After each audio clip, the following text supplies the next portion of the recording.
Acendi a luz do teto, me olhei nua no espelho do quarto. Aquela era eu. Há quanto tempo não me via direito? Talvez desde que namorei com o único homem que tive depois do meu marido. Um sujeito que, quando bebia, me ofendia, depois mandava flores se desculpando. Ao assistir ao 10º buquê murchando junto com a minha autoestima, terminei com ele e nunca mais arrisquei sair com outro da sua geração. Talvez homens mais novos fossem menos folgados, mas homens mais novos não olhavam para mim. Nem eu olhava para mim. Aquele era o quê? O meu 10º, 20º corpo? Eu já tinha sido feto e bebê, menina e adolescente, jovem explodindo na beleza dos 18 anos, mulher rija de 30, gestante, mãe com barriga de cesariana, mulher com barriga de cesariana sob barriga de pão, mulher com todas essas mulheres dentro, e com o peso que isso tem na pele, nos músculos, em tudo que cai por entrega ou força da gravidade. Mas ali, na frente do espelho, naquele momento, eu era a única que importava, a última, e resolvi me conhecer. Rugas nos olhos e na testa, lábios grossos, peito magro, seios pequenos, o direito um pouco maior do que o esquerdo. Braços flácidos, mãos com manchas e veias salientes, quadril largo, bunda caída, menor do que a barriga, pernas torneadas, salvas pelas caminhadas e pelo pilates, pentelhos castanhos e brancos, e debaixo deles, talvez eu nem pensasse em olhar, mas lembrei da minha nora.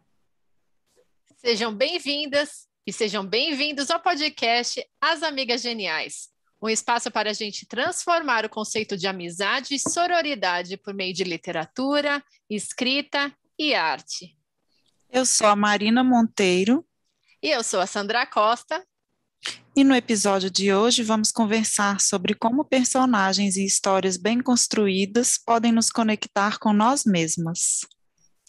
E hoje a gente tem a honra de ter como convidada genial uma super escritora que despontou e se consolidou no hall de novos talentos dentro do universo literário brasileiro. Ela é curitibana, jornalista e trabalhou muitos anos como redatora publicitária.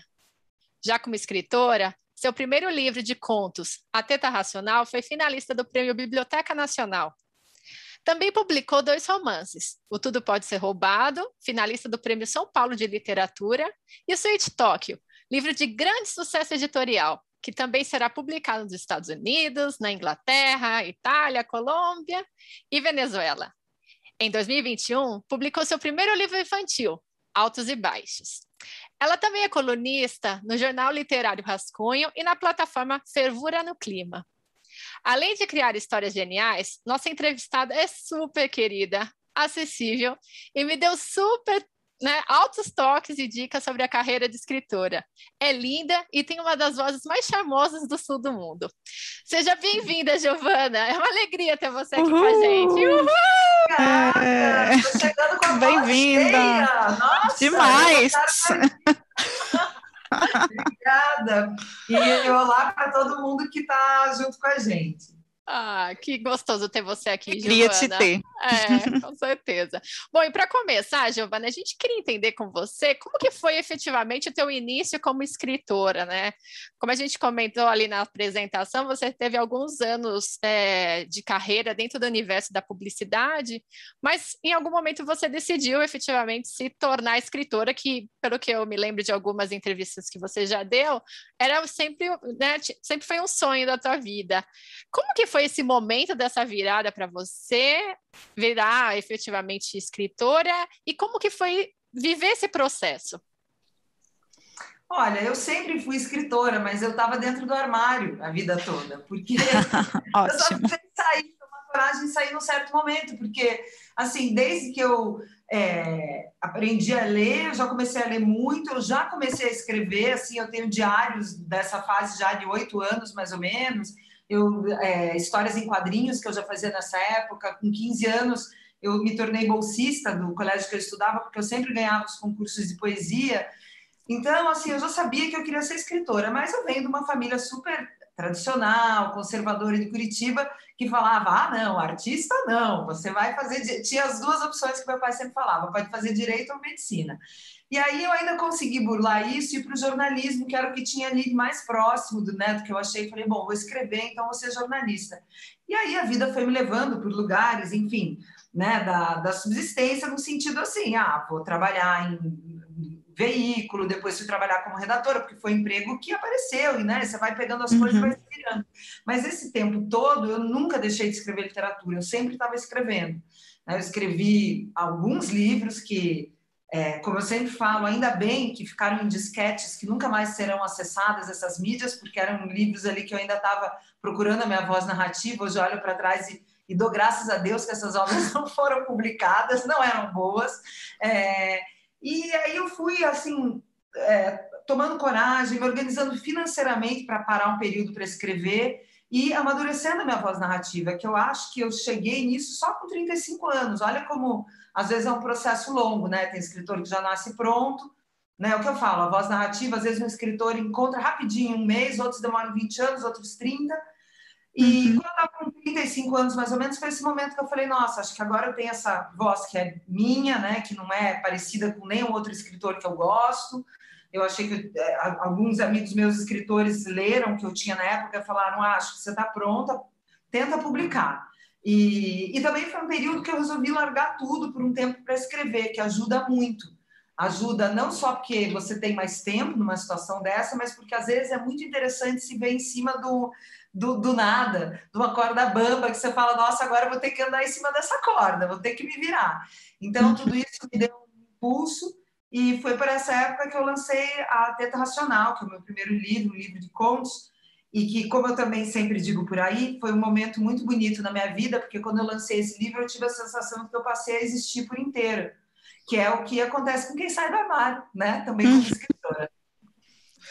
Então, por falar nesse primeiro livro, né, eu me encantei por ele. Eu assinava um clube de Leia Mulheres, que até acabou, e recebi esse livro através desse clube. Fiquei encantada. Eu adorei aquele último conto que é da mãe com a filha. Para mim, aquele último conto eu vi tipo assim um road movie, sabe? Dava para fazer um filme daquele conto, com certeza ainda dá, né? E também o primeiro da mulher que fica grávida do estranho lá, a relação que eles conseguem desenvolver, né? Eu percebo muito isso nesses contos, assim, que você traz histórias que a princípio parecem estranhas, mas elas são muito humanas, elas são muito da vida real, né? E aí eu queria saber se aonde que você se inspira para poder contar essas histórias, né? E se você acha que esses contos já foram uma espécie de experimentação da sua fase Giovanna romancista. Sim, olha, tem várias respostas aí. Primeiro, fico feliz que o Sítio das Sobras se impactou. Esse conto quase virou um filme mesmo, com a Vera Egito. Ele começou a caminhar, mas o Brasil está muito difícil para fazer cinema, né, em termos de levantar a verba. Mas eu espero que ele ainda vá para as telas, o Sítio das Sobras. Olha, a inspiração, ela vem assim, na verdade, dos momentos que eu estou vivendo, das angústias que eu estou vivendo. Não costumo ir muito longe para procurar as coisas, né? Então, ali tem muito da relação mãe e filha. Nesse livro também tem um conto que as pessoas adoram, que se chama A Paraguaia. Foi inspirado na relação que eu tive com uma amiga mesmo. Às vezes eu crio coisas do zero, mas mesmo quando uma história criada totalmente do zero, né, como, por exemplo, o livro Tudo Pode Ser Roubado, que é uma história assim totalmente ficcional. Eu até já fui garçonete, mas nunca fui uma garçonete ladra, como essa minha narradora, mas parte de sentimentos. Eu acho que o que existe, por exemplo, de mais significativo no Tudo Pode Ser Roubado, que é uma solidão dessa narradora ladra, né, vivendo na cidade de São Paulo, é um sentimento que eu experimentei quando eu mudei para São Paulo, morei muito tempo sozinha. Isso está presente nos meus livros. Então, essa centelha, né, vem de dentro de mim, que são tristezas, frustrações, situações que eu quero investigar. Às vezes eu quero investigar alguma coisa que eu não estou entendendo na vida, né? Como é que é o casamento, como é que é a relação monogâmica, relação mãe e filha. E as investigações, elas acontecem no campo, né, assim, do psicológico, de tentar entender as coisas. Geralmente eu não entendo no final, mas eu me sinto melhor. E também vem no campo da linguagem. E por que eu estou falando isso? Porque você me perguntou se esses contos eles serviram como um espaço de treino. Serviram, né? Porque eu comecei, antes de eu publicar esse livro, e para eu chegar nesses 10, acho que são 10 contos de A Teta Racional, eu escrevi, sei lá, 30, 40 contos antes. E a narrativa curta, ela costuma funcionar assim, como lugar de teste. E ali eu fui chegando, fui apurando minha voz. E mesmo desses contos, alguns anos depois, eu fui tirar a narradora de Tudo Pode Ser Roubado. Então, eu acho que a gente está sempre, como escritor, vivendo num espaço de treino, assim.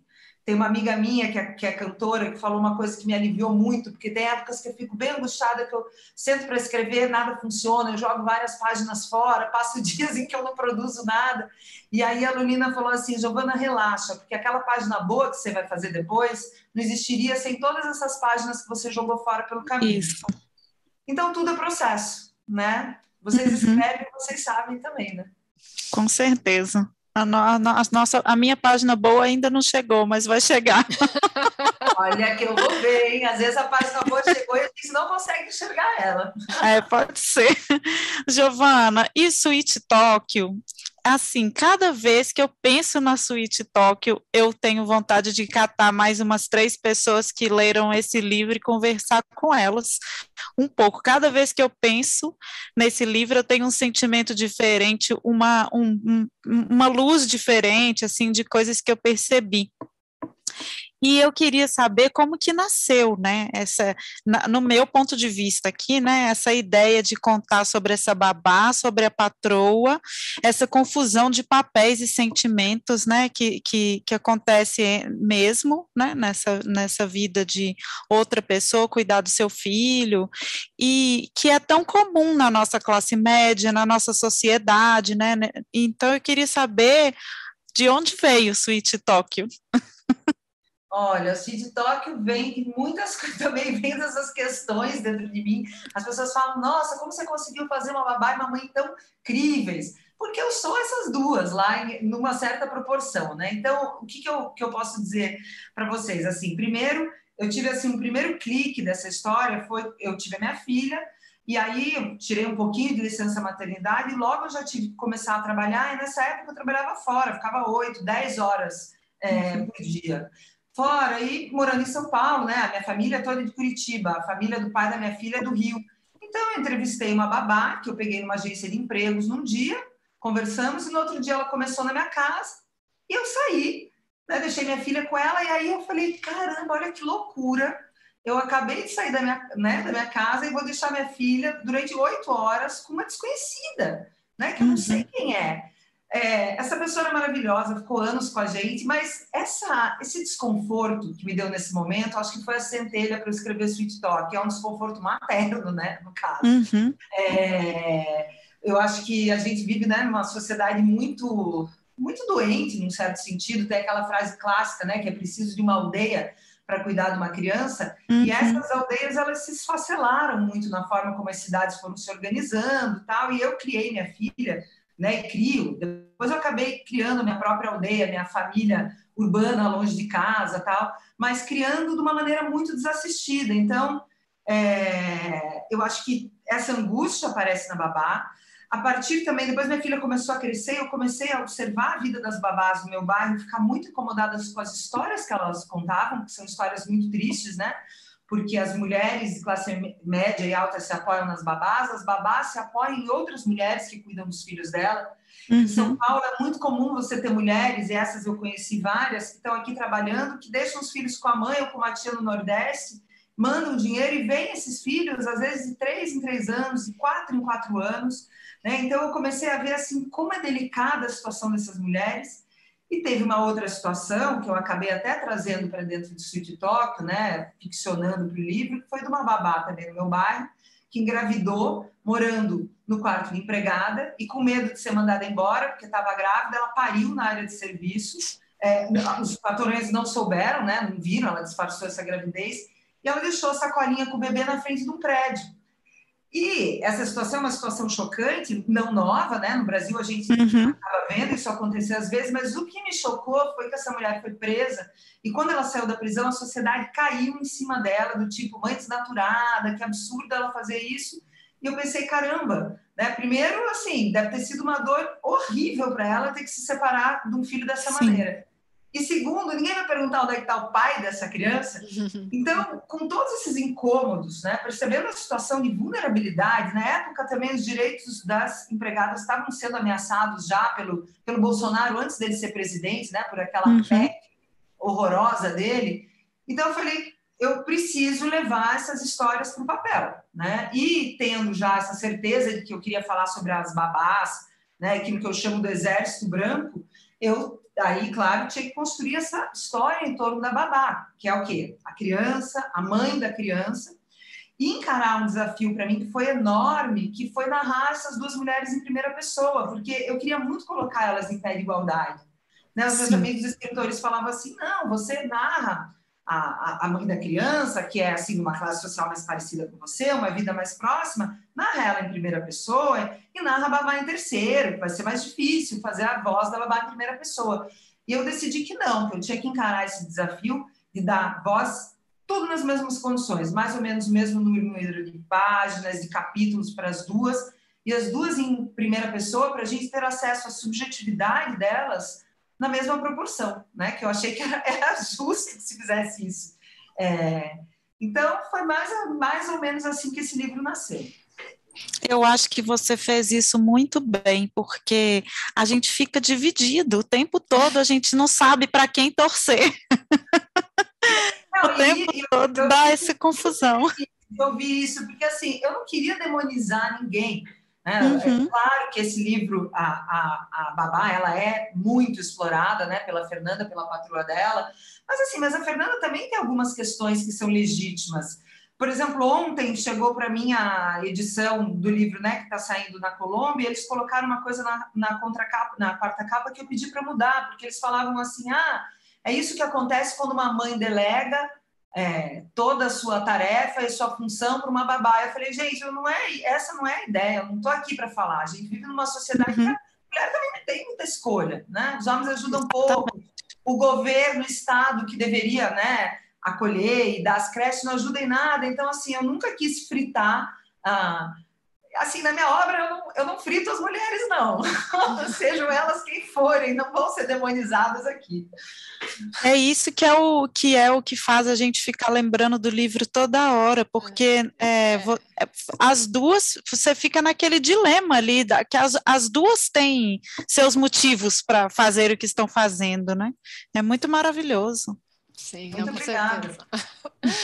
E, Giovana, você recentemente escreveu um artigo no Jornal Rascunho que eu achei belíssimo, que se chama Começar um Romance, em que você fala a respeito do processo de lapidação de uma nova história. E tem uma frase lá que eu achei super legal, que fala o seguinte: percebo que este que estou começando, né, o romance, antecipou há 1 ano questões que só agora estão surgindo na minha vida. Quais que são esses temas que têm te instigado agora, Giovana? O que né, você acabou de comentar que o de Sweet Talk foi esse assunto das babás, de certa forma, fez parte da sua vida durante um certo período. Mas o que agora tem te, sei lá, despertado a atenção, te feito mais atenta mesmo à nossa realidade? Bom, assim, você fala com relação ao que eu estou criando como romance ou em geral, o que eu tenho observado em geral no mundo? As duas coisas. Assim, na verdade, no mundo, e até uma outra pergunta que a gente ia fazer, né? Que você acaba sendo super atuante nas redes sociais, falando de alguns assuntos muito importantes, como o feminismo, a despolítica e a própria questão das mudanças climáticas, né? Acho que isso é uma coisa muito forte também dentro do teu posicionamento. Então, se você quiser falar um pouco a respeito disso também, porque a gente... A respeito do feminismo, acho que é uma bandeira que tem sido hasteada por muitas mulheres, né? E acho que depois de tanto tempo também de ostracismo, a gente realmente agora se vê mais representada. Mas a questão dessas mudanças climáticas, eu vejo que é algo ainda meio assim, que as pessoas não querem ver tanto, né? E acho que isso é legal da tua parte, de dar um pouco mais de lucidez para todos nós, assim, com relação a esse tema. Eu vou responder as duas coisas juntas, então vou começar por aí, mas pode deixar que eu não vou esquecer lá do começo da pergunta. Ou se eu esquecer, vocês puxam a minha orelha, eu volto. Mas, assim, eu acho a questão climática é muito importante. É que as pessoas não se preocupam e não falam isso, porque as pessoas, em geral, não têm ideia do que está vindo na nossa direção já no curto e médio prazo. Então, não é uma coisa, as próximas gerações. Não, a nossa geração vai sofrer muito. A próxima geração, olha, não sei bem como é que vai ser essa vida. E, assim, para quem se interessar, por exemplo, tem um livro que tem que se preparar para ler, tem que se preparar para saber a verdade, porque a verdade não é leve, não é assim, vai ficar um pouquinho mais quente, então a gente vai usar o ar-condicionado. É bem grave o que vai acontecer. E tem um livro do Wallace Wells chamado A Terra Inabitável, que depois que eu li esse livro, assim, minha vida mudou. Eu nunca mais consegui olhar para as coisas da mesma maneira. Eu acho que tem 2 livros, nenhum é ficção, por sinal, que mudaram completamente mudaram a minha vida e a minha maneira de me ver e de ver as pessoas e o mundo que eu vivo.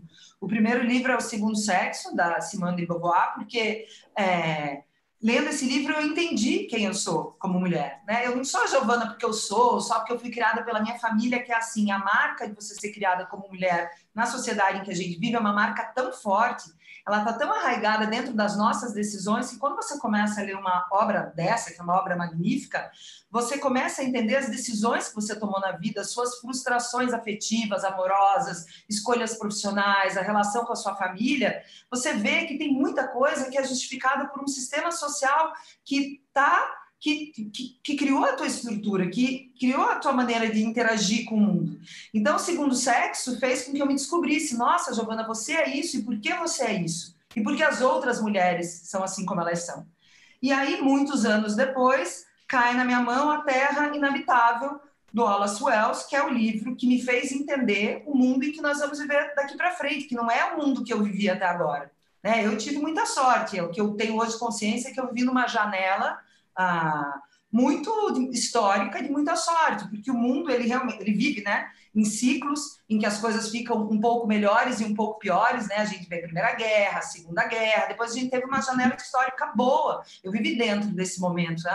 Uma certa relativa paz mundial, prosperidade e tal, e agora a gente está entrando em mais uma zona bem sombria e a gente vai viver um desafio que a humanidade nunca viveu antes, né? Porque até agora a gente podia fugir para outros lugares, né? Tinha uma guerra, você podia migrar, você podia se exilar, vai para outro país. Agora, pela primeira vez, a gente vive um desafio que a gente não vai ter para onde fugir, né? Por isso que alguns caras muito ricos, como Jeff Bezos, por exemplo, estão comprando, o pessoal do Vale do Silício está comprando terras na Nova Zelândia, que é um lugar mais rico, menos pior, e estão investindo em Marte, porque a gente não vai ter escapatória para essa realidade já tão concreta que se desenrola.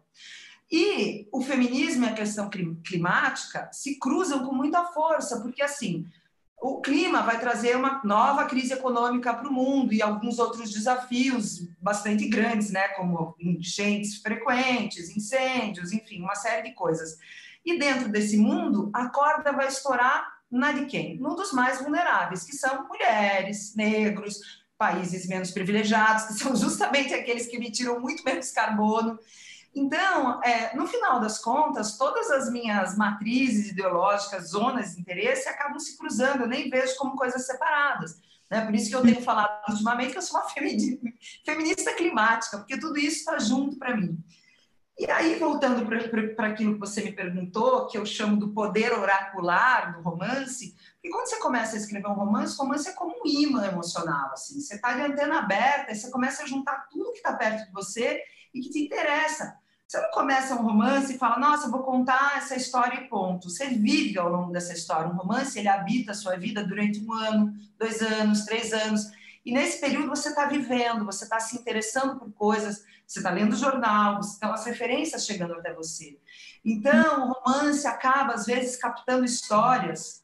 Né? Por exemplo, dentro do Sweet Tóquio, tem muito a questão dos indígenas, que foi uma coisa que eu fui me envolver. Já começa a aparecer, sem que eu sentisse, eu comecei a me interessar pelo mundo animal, que depois foi aparecer para mim dentro da questão climática, dentro da questão dos indígenas, que eu acompanho de perto por outros motivos. Então, essa antena trabalha dentro do subjetivo, trabalha dentro do inconsciente da gente. E vai puxando coisas que depois que você termina o livro, às vezes, você se dá conta que você fala, nossa, olha só por que eu comecei a me interessar por isso. Por que eu cheguei aqui? Por que eu tenho feito certas escolhas? Então, eu acho que é um processo bem bonito, é um processo inconsciente, é bacana que ele funcione dessa forma mesmo. Por isso que ele se torna um oráculo, né? Giovana, sabe que você falando dessa questão climática e do feminismo, você me fez lembrar o conto da Aya, né, The Handmaid's Tale. Muito, assim, muito. Eu ainda não tinha visto ninguém falando sobre isso, né? Esse encontro do feminismo e da questão climática, só com você agora conversando, acompanhando você. E assim que você começou a me falar, eu me lembrei dessa série, né? Porque é a história da série, né? Basicamente. Eu não Incrível. li, não assisti, mas eu sei bem qual é a história. Aliás, é uma coisa que eu tenho que fazer, porque assim, eu adoro, todo mundo me conta, eu falo, nossa, é isso mesmo, né? Vejo as cenas, tal, aquela coisa super bonita, tudo. Mas eu sei, né, que é uma distopia e que as mulheres são esmagadas nessa distopia, né? Sim, E, sim. e gerada pela questão climática, o que é que na série fica meio um pano de fundo, assim, eu vejo que fica chamando pouca atenção, mas a origem de toda a confusão é a questão climática que foi deixando as mulheres estéreis. E aí acontece a história da série. Então, eu achei o máximo você falar isso, porque a Margaret, que escreveu, ela fala que nada que ela colocou tudo que ela colocou nesse livro aconteceu na história da humanidade em algum momento. Não foi nada inventado, né? E aí foi para mim foi meio mágico assim você começar a falar disso, porque me trouxe mais ainda para essa realidade, né? O tempo todo que eu assisti a série, eu fiquei pensando, nossa, gente, essa série me assola, porque isso aconteceu, isso pode acontecer, isso acontece no mundo o tempo todo. Mas Nossa, que com interessante relação. você falar isso, Uhum, porque eu não sabia, né? E é maravilhoso a gente pensar, e triste também, que ela fala que tudo isso já aconteceu, porque de fato aconteceu, né? uhum, E assim, eu acho que se o Brasil, por exemplo, que é um país muito fraco em educação, se todo mundo lesse mais, tivesse mais acesso, né, a gente pode olhar historicamente para trás e falar, nossa, olha aqui, tudo isso aqui já fizeram errado, então não vamos errar agora para viver isso de novo. E falta exato. esse discernimento das pessoas, né? Por exemplo, Uhum, a urna, nós vamos dar para a urna ano que vem, certo?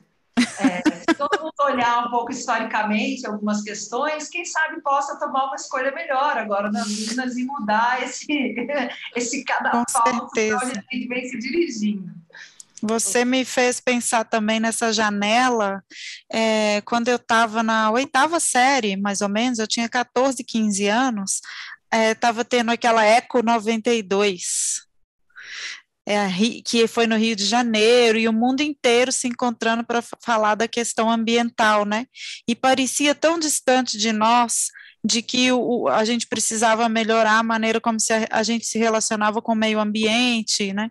E já se passaram quase 30 anos, a gente continua fazendo os mesmos apelos naquela época, né, minha cabeça de adolescente, eu imaginava que a gente era o futuro do Brasil, né, que a gente ouvia isso, que o Brasil era o país do futuro e a gente era o futuro do Brasil, e eu ficava imaginando que 30 anos depois a gente ia estar realmente num outro país, num outro mundo, mas Não com deu essas certo. questões, né? Cai, só vai achando mais buraco. Estamos gravando esse podcast de dentro É, do buraco escuro. isso, a janela se fechou.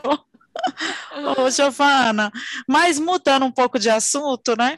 Eu queria saber como que foi a sua experiência de escrever o seu primeiro livro infantil, porque você escreveu altos e baixos, e de que forma que a sua filha te inspirou, né, para escrever esse livro, se ela ainda te ajuda, se você tem Eu mais não sou. ideias. Eu não sou assim, eu não, acho que eu não, minha inclinação é escrever livro para adulto, tal, não fico pensando muito. Eu já até escrevi um infanto juvenil que foi para a gaveta, mas não é muito meu barato, assim. Eu tenho uma força muito grande na literatura adulta, é o que me move, eu penso sempre inteiro nisso. Só que aconteceu, minha filha com uns 4, 5 anos, sei lá, mais ou menos por aí, eu percebi que ela pequenininha, com 5 anos, ela já achava que a grama do vizinho era sempre mais verde. Ah, Beltrano isso, fulano aquilo. Falei, caramba, já a pequena frustrada de 5 anos de idade. E assim, é o que eu sempre falo, né? Cada pessoa arruma formas de se conectar afetivamente com os filhos. Então, eu tenho a lembrança da minha mãe se conectando afetivamente comigo muito através da comida. Minha mãe cozinha super bem. Então, na minha memória, minha mãe está muito na comida. A minha maneira, porque é como eu lido com quase tudo na vida, é com humor. Então, assim, nesse momento de frustração da minha filha, eu poderia ser a mãe que acolhe, que faz um carinho, que leva para fazer uma brincadeira, mas eu sou a mãe que costuma inventar uma história ou contar uma piada. Então, eu comecei a pensar assim, gente, vamos ter que olhar agora e ver que a vida tem sempre o lado bom e o lado ruim. Então, nessa brincadeira, né, a gente começou, eu não sei de onde surgiu isso, né? Eu comecei a pensar nos animais e falar assim, tá, muito legal, né? Você ser uma centopeia, ter 100 pernas para andar rápido por aí, mas você vai ter que lavar 100 pares de meia, né? E amarrar 100 cadarços. E aí a gente começou nessa brincadeira, né? A girafa, maravilhoso, tem um pescoção, né? Você pega a fruta lá no alto da árvore, mas na hora de brincar de esconde-esconde, você não consegue se esconder atrás de um arbusto com aquele pescoção comprido. E assim, começaram a vir essas situações e aí a gente começou a organizar. Assim, eu falei, filha, vamos fazer um livro aí. A gente organizou mesmo em forma de um livrinho. Eu tenho 2 enteados, né? Que agora estão... um está com 12, um está com 16, mas eram crianças na época. E essa brincadeira também foi para o almoço alguns dias. Chegou uma hora que a gente tinha um monte de situação de animais. E aí, bom, aí foi procurar alguém para ilustrar, né? E aí eu achei uma pessoa maravilhosa, assim, porque eu sou muito fã da Ionit Zilberman, porque ela é a ilustradora que... ela tem um best-seller, né, que é Até as Princesas Soltam Pum, que ela tem um traço engraçado. Então, para mim foi um casamento muito feliz, porque eu queria levar o humor também para a ilustração, e a Ionit fez um trabalho muito bacana. Ficou muito bonito mesmo, eu também gosto dela, acho ela muito boa. Giovana, e você tem projetos futuros para contar para a gente, se você puder, assim? Cara, não dá para parar de trabalhar, né? Quer dizer, dá, até dá. Eu acho que isso também é muito legal na vida do escritor, né? O escritor pode, assim, né? Tem escritores que dão intervalos de 20 livros entre os livros, mas assim, como eu já contei para vocês hoje que eu saí do armário há não tantos anos, né? Há 10 anos agora, eu venho ainda com uma energia enorme, assim, eu tenho muitas ideias, então eu não consigo parar de trabalhar mais. Depois que eu lancei Sweet Tóquio, eu entrei num hiato natural, né, entre romances, assim, que a maioria dos romancistas vivem isso, que você dá uma descansada, porque você precisa, é um processo intenso. E nesse ano eu escrevi muitos contos que entraram em várias coletâneas, mas agora, e comecei a gestar um romance que eu estou começando a escrever agora. Então, eu acho que daqui uns 2 anos, mais ou menos, se tudo correr bem, tem um livro novo por aí. Já ansiosas por aqui, né? Também, Isso, então vamos... Senão eu dou uma relaxada, entendeu?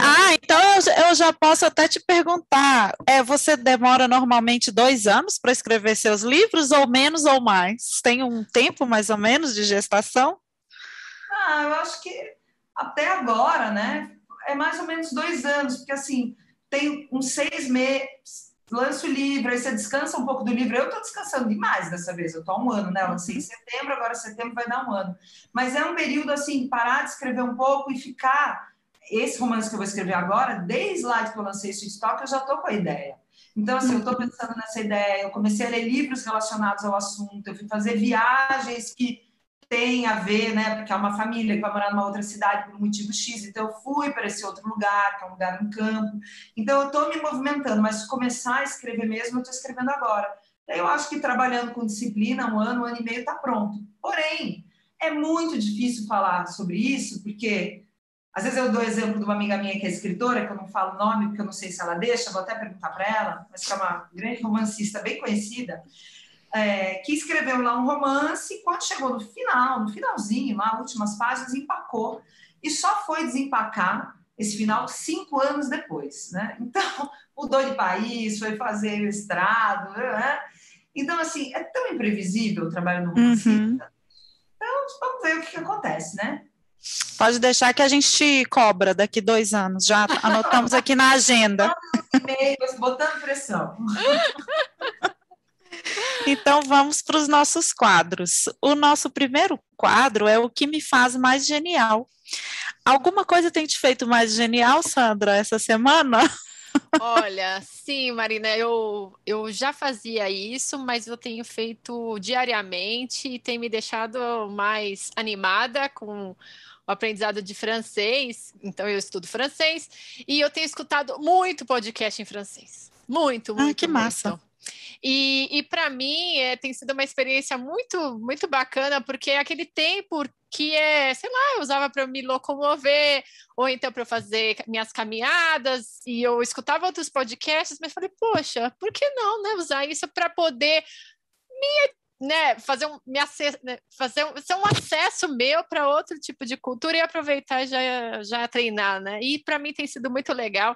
E tem alguns podcasts que são mais para francês intermediário, que é o meu, né? Eu estou ainda aprendendo, mas ontem eu me resolvi, né, na verdade, começar a escutar um de franceses mesmo, né, que na verdade é um podcast feminista que chama La Puta, e que na verdade, só entrevistas com mulheres e, imagina, né, o pessoal lá é muito fodástico, assim, né? Então a mulher estava falando sobre Virginia Woolf, a entrevistadora parecia que eu já tinha feito uma tese e conversando com uma especialista de Virginia Woolf, falando de Sylvia Plath, então foi uma coisa deliciosa. Então, para mim, Que ouve legal. podcast. Massa. E você, Giovana? Arrasou. Eu não tenho, assim, eu ia falar uma coisa que eu já estou fazendo, acabei fazendo mais na pandemia, mas faço desde sempre, que é o que me salva de ficar maluca completamente, que é pedalar. Eu pedalo para tudo, eu pedalo para fazer exercício, eu pedalo para, quando estou escrevendo um texto, eu empaco, eu saio para pedalar, eu escrevo com a cabeça enquanto estou pedalando, escuto podcasts pedalando, vou comprar pão lá. Minha questão climática também me fala, se você pode ir de bicicleta, não vai de carro, então eu recomendo aí para quem tem uma bike, pedalem. Nossa, maravilhosa. A minha é tocar piano. Vocês estão vendo aqui meu piano atrás de mim. Eu toco piano desde criança, mas muitas vezes eu parei, fiquei muitos anos sem tocar, e agora, desde a pandemia, eu voltei, e acho que pela primeira vez, assim, em uns 20 anos, eu estou conseguindo tocar com disciplina mesmo, quase que diária, então está sendo muito gostoso, assim, é um momento, um resgate gostoso para mim. Tá bonito. Que pena que vocês não estão vendo ela, porque a cena tá linda, com uma parede azul marinho e um piano.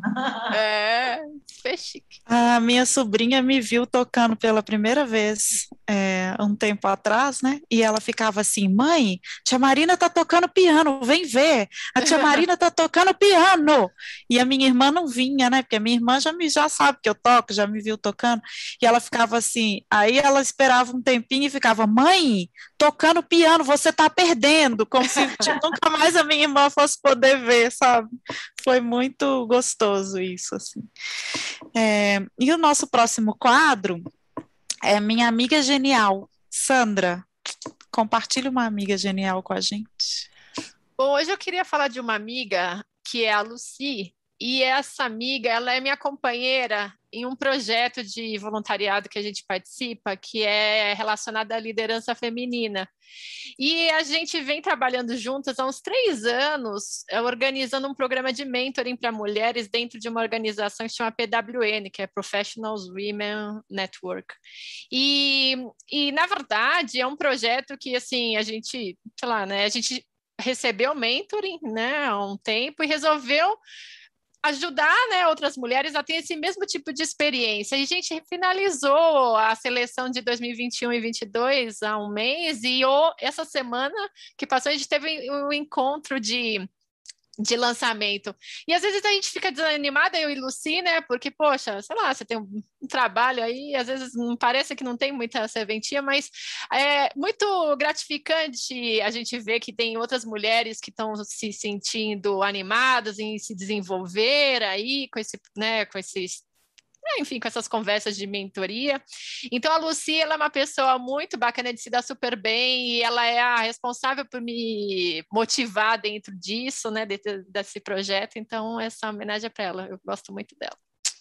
Ah, que legal. Lucy. Beijo, beijo, Lucy. Beijo, Lucy. E você, Giovana, tem uma amiga genial para compartilhar com a gente? Até agora o tempo inteiro, falo da A, falo da B. Vou ter que falar rápido. Pode falar das duas. Não tem problema. Porque eu estou sentindo tanto carinho e amor pelas duas. A minha amiga genial, que eu vou falar primeiro, foi a amiga genial que eu moro em São Paulo há 22 anos, e é uma curitibana que morava aqui também, agora foi para Lisboa, e nesses 22 anos, essa minha amiga genial foi minha mãe, foi minha irmã, minha amiga, foi toda a família que eu não tenho aqui. E ela é maravilhosa, a Paola Vescher, feministona também, ela faz festivais de música, ela fez, acho que um pouquinho antes da pandemia, o Girls, que era todo com staff, mulheres, bandas de mulheres. Então, um beijo para a Paola, que agora vai fazer esse trabalho lindo lá em Lisboa, na Espanha. E a minha outra amiga genial, ela falou que se eu não ler os livros da Ferrante, porque eu só li Dias de Abandono, então ela esses dias falou para mim que se eu não ler a tetralogia, ela não vai mais ser minha amiga. Essa amiga minha é a Natália Timmerman, que é uma escritora, autora de um livro lindo chamado Copo Vazio. E a Nath, a gente se chama de marida porque eu leio tudo que ela escreve, tese, coluna, conto, romance, ela lê tudo que eu escrevo. Então, assim, não sai nada nosso sem passar pela outra. Então, isso é para minha parceira de escrita e de vida também. A gente está lendo o livro dela no nosso clube do livro que eu e Sandra temos com duas amigas, do Copo Vazio. É muito legal o livro. Maravilhoso. Ainda vamos conversar sobre ele. Quem sabe ela não vem aqui conversar com a gente também, né? Vai com o maior prazer. Chame, eu passo contato. Nossa. Eu agito aí. Agita para nós. Muito maravilhosa. E ainda mais fã da Ferrante, poxa, já vou ter um outro assunto para falar com ela. Nossa, aquela ali tem muita substância. Fica tranquila. Papo é longo. A minha amiga genial que eu quero trazer hoje é a Silvinha, uma amiga minha da escola desde a adolescência. Nós somos amigas desde os 16 anos também. A gente teve momentos mais próximas e mais afastadas na vida, mas ela é aquela amiga assim super apoiadora das minhas coisas, sempre presente com uma mensagem. E essa semana ela me mandou uma mensagem falando: ai, amiga, eu vou ouvir o seu podcast pela primeira vez, vocês duas são deusas maravilhosas. E falou um monte de coisa legal. Ela, nossa, tá sendo tão bom porque eu fico com saudade de você, aí é como se eu estivesse conversando com você também. Foi uma mensagem assim muito amorosa. Então, Silvinha, que eu queria homenagear hoje, agradecer pela força. Obrigada, Silvinha. A nossa mesa de bar aqui, tá com a gente, hein, Silvinha? O nosso próximo quadro é a genialidade de Jerico. Sandra, será que você tem alguma para nós? Na verdade, hoje eu queria falar do episódio que eu tive um Fusca em Curitiba, porque na verdade eu tive 2 Fuscas na minha vida, eu só, né? Na verdade a minha família já teve muitos, mas eu resolvi que o meu primeiro carro em Curitiba, depois que eu vim para cá, seria um Fusca, porque afinal de contas eu queria um carro barato, eu não queria ficar gastando, meu pai que ia patrociná-lo, né, naquela época. Então tá. Só que eu tratava o Fusca como se fosse um carro normal, né? Mas não é, ele tem suas limitações, assim. E eu lembro que eu saía à noite com esse Fusca, e em determinados momentos ele me deixou na rua. E eu fico pensando assim, como eu era desprendida, né? Porque no final das contas o Fusca parava no meio do caminho. Então tá bom. Eu desligava, tentava meio que deixar ele num canto e saía, pegava o ônibus e ia para casa de novo. Então, assim, essa época, na verdade, por um curto período de tempo, ele não só quebrou, mas ele também foi roubado, tem até a história no meu livro. Então, foi uma época interessante aí de carro, e nunca mais eu tive um Fusca. Eu até tenho um carinho por eles, acho legal o negócio da marcha, assim, mas acho que não vou ter mais Fuscas depois dele. Achei charmoso. Não tá. Fiquei com vontade de dar um rolê na madrugada bêbada nesse Fusca, deve ter sido ótimo. Sabe, Giovana, ali é tipo aquela Catedral da Fé ali, onde tem o biarticulado, né, perto do Shopping Estação. Era ali que eu passava e o carro parou ali. Eu falo, meu Deus, no meio do centro de Curitiba. Não é muito. Dá para desaparecer com esse carro, né? Some carro. E você, Giovana, tem uma genialidade de jirico? Nossa, Alguma na sua vida? não, tem uma história. Por quê? Mas isso eu só estou me tocando agora, um pouco mais de 10 anos atrás. Por que é que eu fui fazer a bobagem de colocar silicone nos meus seios? Olha, ótimo, adorei. Vai, elabora. Eu engordei, depois eu emagreci, meus peitos, né, caíram um pouco naturalmente, ok. E a minha família toda era um tal de todo mundo fazia plástica, punha uma coisa, punha outra, e me ofereceram quase como um presente de Natal, né? Você ganhou um par de seios de silicone. E eu, no embalo ali familiar, acabei aceitando, e depois hoje eu fico pensando, por que eu botei esse negócio, né? Agora eu engordei um pouco de novo também, não estou querendo que eles estejam aqui, mas eles estão dentro de mim. Então, eu acho que teve uma onda e uma cobrança, e alguns padrões estéticos aí, eu caí nessa arapuca e hoje eu não cairia de novo nessa história de jeito nenhum. Mas agora estamos aí, vamos caminhar juntos mais um tempo. Eu e os meus peitos. Sabe que eu passei pelo processo, passei mais ou menos, né, pelo processo inverso. Quando eu era adolescente, a moda era não ter peito, né? E eu tinha o peito grande, muito grande. Várias amigas fizeram cirurgia de redução de peito. E eu queria, porque eu queria reduzir o meu. E meu pai não deixava, né? Ele nem dava papo quando a gente vinha com essas coisas de cirurgia, qualquer coisa assim, né? Não, nem fazia parte, nem rendia o assunto. E aí eu nunca fiz cirurgia de redução de mama.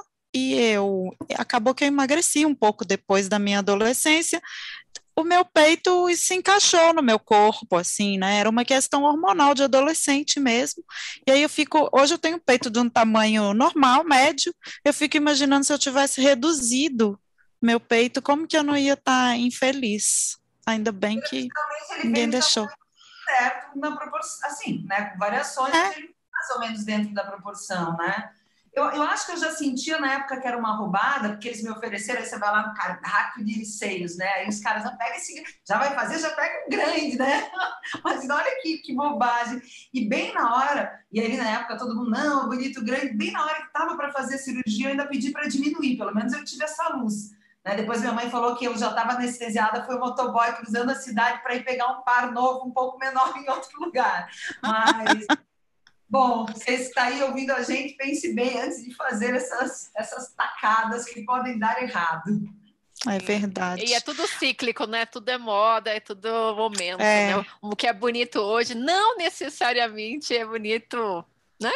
Amanhã. Depois, tá lá. E a pressão da sociedade, né? Tem sempre uma pressão, só vai mudando. Bom, a minha genialidade de jirico foi o dia que eu cruzei você, Giovana, e não tietei. A minha genialidade de jirico foi, eu estava indo almoçar num restaurante vegano ali na Vila Madalena, que se chamava Simplesmente, que fechou agora, e você estava saindo pela rampinha e eu entrando, a gente esbarrou assim, ombro com ombro, e eu pensei, gente, é aquela escritora Giovana Madalosso que eu gosto. E aí você estava com a sua filha, e vocês foram descendo assim, e eu fiquei parada, eu parei, olhei discretamente assim, e pensei, eu não vou ter coragem de falar para ela que eu sou fã, e eu só fiquei olhando você indo embora, e eu pensando assim, ai gente, eu não acredito que ela tá indo embora, e eu não vou nem falar para ela que eu gosto dela, e assim você foi. Primeiro que eu não sou tão famosa, segundo que escritor não é uma coisa conhecida. Então, para mim, alguém me reconhecer, eu ia ficar tipo, uou, cheguei lá. Pois é, se eu soubesse disso, nossa, eu teria abraçado, tirado selfie, tudo, tinha feito tudo, mas eu fiquei morrendo de vergonha. Tinha tudo, tinha feito tudo que você quisesse, mas foi assim. O nosso próximo quadro é a Dica Genial. Tem uma dica para a gente, Sandra? Tenho, e é um livro que eu terminei ontem, que é um graphic novel, para variar um pouco, que é para variar, que é esse maravilhoso acabei de comprar. Nossa, Maus, do Art Spiegelman, nome difícil, mas é um livro que é uma história em quadrinho, que conta a história do autor, né, que é o Art, na verdade, escrevendo, falando a respeito do pai que passou, né, todo o período da Segunda Guerra Mundial, ou preso, ou, enfim, ou dentro dos campos de concentração. E é muito legal a história que, primeiro, né, fala sobre esse dia a dia, né, como que esse pai, de uma maneira muito criativa, muito perspicaz, conseguiu sobreviver dentro dessa situação ali dificílima, mas também conta um pouco da relação pai e filho, né, o filho tentando entender o pai, e toda essa, na verdade, dificuldade de relacionamento, porque o pai, enfim, tinha uma série de manias, talvez até por conta do período que viveu lá, né, em Auschwitz, mas, poxa, é um livro, assim, com humor, tocante, nossa, às vezes explícito, né, mas, nossa, eu fiquei apaixonada, tô com vontade de ler de novo até, acabei de terminar, acho que esse é um bom sinal, né? Eu comprei essa semana, o meu Nossa, chegou você ontem. vai gostar. Tô doida, estamos conectadas nos quadrinhos. E você, Giovana? Olha, deixa eu perguntar uma coisa. Será que os ouvintes desse podcast conhecem o seu livro, Sandra? Eu às vezes eu falo alguma coisa dele, né? De vez em quando. Vou recomendar, assim, não sei se, puxa, pode, não pode, porque assim... Pode! É uma leitura muito gostosa. Para que varanda se a vista é feia, certo? Uhum. O nome é instigante, né? A minha mãe recebeu também, ou comprou, achou e falou: putz, que nome incrível. A gente conversou bastante sobre isso. Depois ela me ligou, a gente comentou também os textos. E assim, é uma leitura assim que voa. Eu me identifiquei em muitas coisas também, né? Tem uma certa solidãozinha ali que eu gosto, né? Tem a questão de mudança de cidade, assuntos que me interessam. E eu acho que tem um ritmo, assim, tem uma voz já narrativa muito boa, um ritmo gostoso de ter, tem humor, tem um pouquinho de melancolia. Então, a minha recomendação hoje é, se vocês não conhecem a prata da casa, leiam a prata. Ai, Giovana, eu fico muito lisonjeada e muito feliz, emocionada até. Mas eu gostei mesmo, gostei muito. Obrigada. É mesmo. demais, Sandroca escreve muito bem mesmo, e esse título é muito bom, também acho, concordo. Nossos milhares de ouvintes, quem não leu ainda, se existe alguém que não leu ainda, né, está perdendo. E um beijo para sua mãe, né? Na verdade, foi minha sogra que deu o livro para ela, mas ela foi de uma maneira muito carinhosa, escrever no meu perfil, falar que gostou, eu fiquei muito feliz. Não, e ainda falou assim: vocês têm que ser amigas. Porque quando eu estava lendo os textos da Sandra, parecia você. Então, olha aí. Que fofa! Ai. Que amoroso! Bom, a minha dica genial é uma série que se chama Succession. Já tem várias pessoas comentando sobre ela, eu resolvi assistir.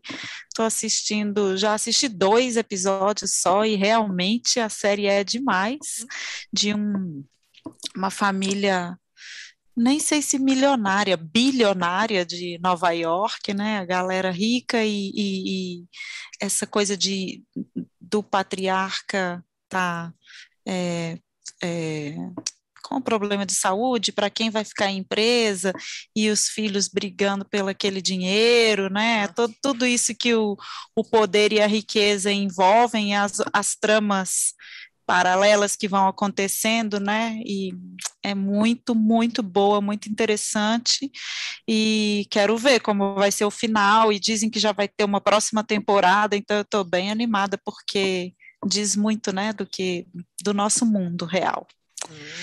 E é isso, Giovana, você quer terminar lendo mais um trechinho para a gente? Por favor.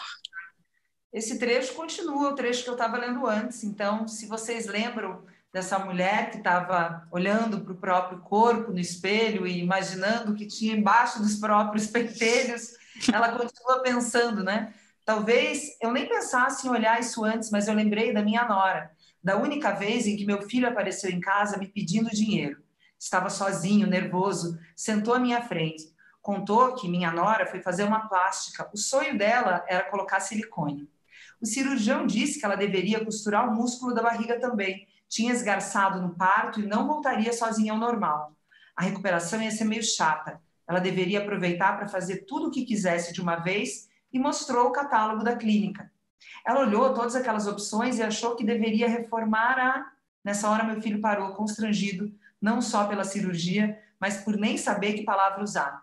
O que um homem vai dizer para a senhora, sua mãe, numa hora dessas? Minha mulher achou legal dar um tapa na xoxota? Ele pensou e disse, ela também resolveu fazer uma ninfoplastia. Você sabe o que é isso? Falei que não. Ele buscou mais um tempo por alguma palavra. Ela resolveu reformar a vulva. Lembro que fiquei chocada. Nunca tinha ouvido falar nesse tipo de cirurgia. Ela tinha algum defeito?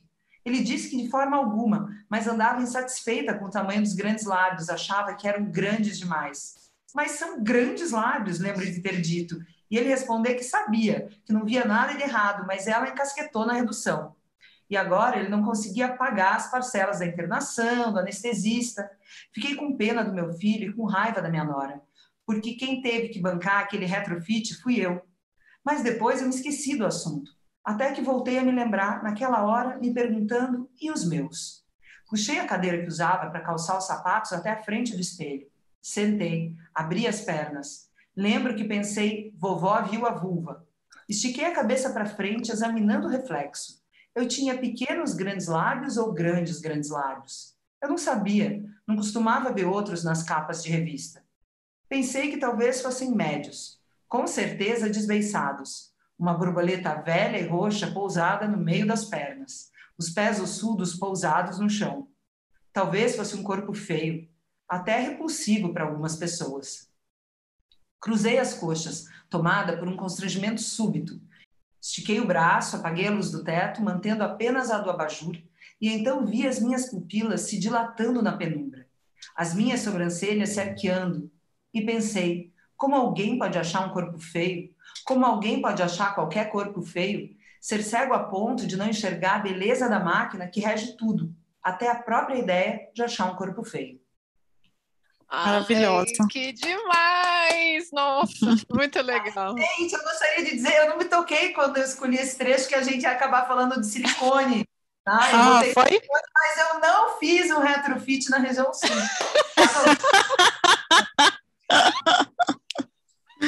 Vamos deixar bem claro. Na hora de... Mas também quem fez não tem problema, pessoal. É livre para fazer ou não fazer.